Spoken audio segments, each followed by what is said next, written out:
Everyone, आप इस तरह के क्वेश्चंस आपको एग्जाम में बहुत बार देखने को मिलते हैं जहाँ पे एक वैल्यू किसी नंबर ऑफ परसेंटेज से ट्रांसफ़र होके दूसरे नए वैल्यू पे कन्वर्टेड हो जाती है।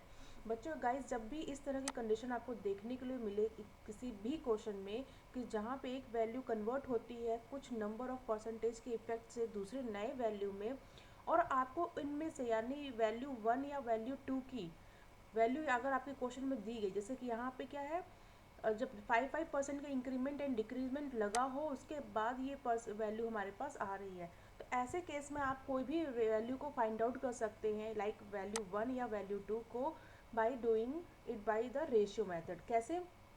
लेट्स डेट, जैसे यहाँ पे क्या कह रहा है कि एक बार 5% का पॉपुलेशन इंक्रीज लगा है, तो 5% को हम किस तरह से रिप्रेजेंट कर सकते हैं रेशियो में, बाई 1/20 से। मतलब कहने का क्या है कि एक बार 20 का पॉपुलेशन था स्टार्टिंग में, ये बाई 1 से इंक्रीज कर गई, नाउ इट इज़ 21। सेम है सेकेंड कंडीशन पे क्या हुआ कि 5% का डिक्रीमेंट लग गया, मतलब कि क्या हुआ कि अर्लियर जो पॉपुलेशन थी वो कितनी की थी, 20 की। रेशियो के अकॉर्डिंगली हम बात कर रहे हैं यहाँ पे। अब यहाँ पे 1 से डिक्रीज होने की वजह से कि ये पॉपुलेशन क्या हो गई है, 19 की।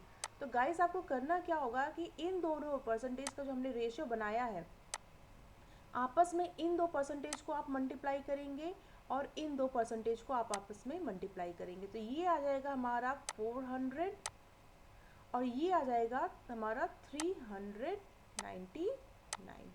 अब यहाँ पे बस सिंपल सा काम आपको यही समझना है कि ये जो 399 का जो ये रेशियो है, यही बराबर है हमारे कौन से किस वैल्यू से, 1596 के।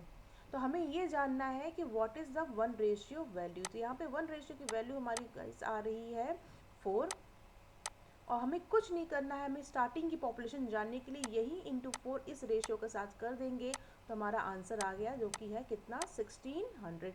और इस तरह से बहुत ही आसानी और बहुत ही कम समय में हमने इस क्वेश्चन को अटेम्प्ट कर लिया। तो ऐसे ही बहुत सारे ट्रिक्स सीखने के लिए आप बने रहिए मेरे चैनल के साथ। वंदा मैम। Thank you everyone.